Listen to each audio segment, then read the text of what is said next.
Hello everybody, today we are going to review this Gotham by Gaslight. I think it's like a 6 or 7 inch Batman figure.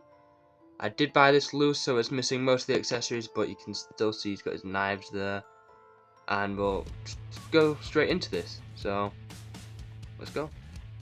So before I start, I want to say that this very Batman is from a movie, I'm pretty sure, called Gotham by Gaslight.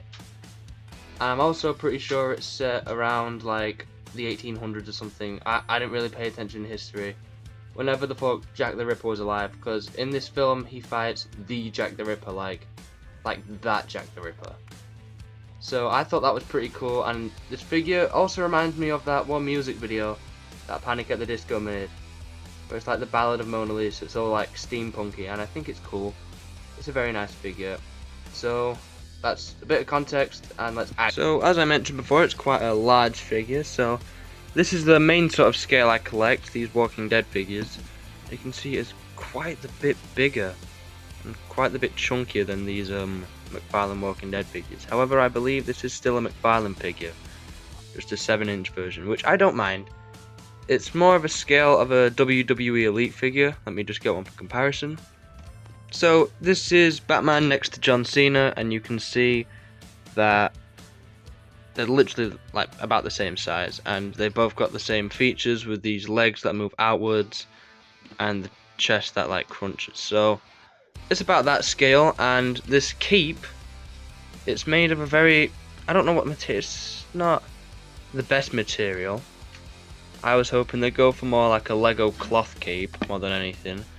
But you can see it gets stained easily, as this was a second-hand thing. Or maybe that's just dust, I don't know. But it's okay, it waves around like a Batman cape, which is good. I appreciate that.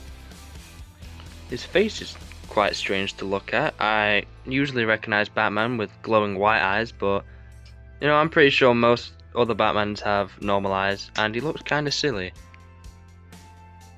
You can see his brown pupils, they're like painted in there, and his face is very stern. It's very nice, and you can also see the stitching because it's like a steampunk sort of thing, so it's like stitched around the Bat logo, which is nice, and you don't really see that on the newer Batman stuff.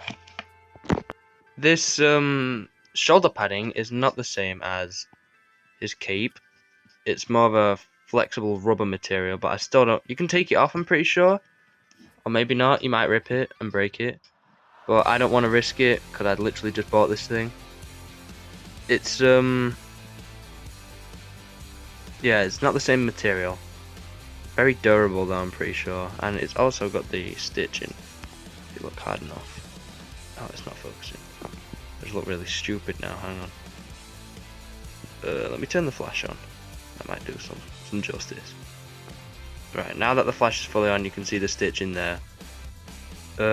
It's a nice touch, and he's got the collar that goes all around. Very nice stuff. So he's got ab crunching, which I love in all figures.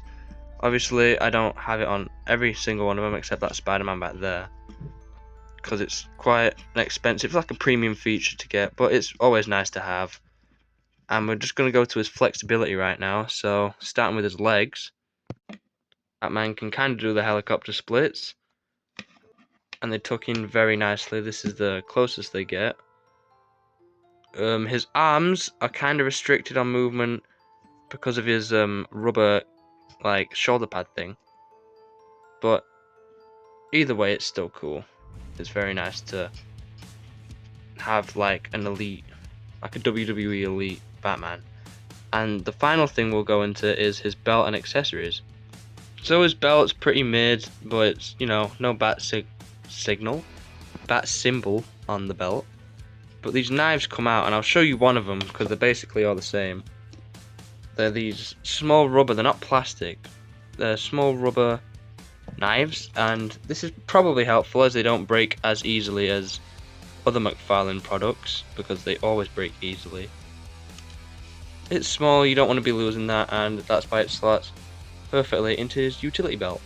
One more thing I forgot to mention about his articulation is his head does not move like at all.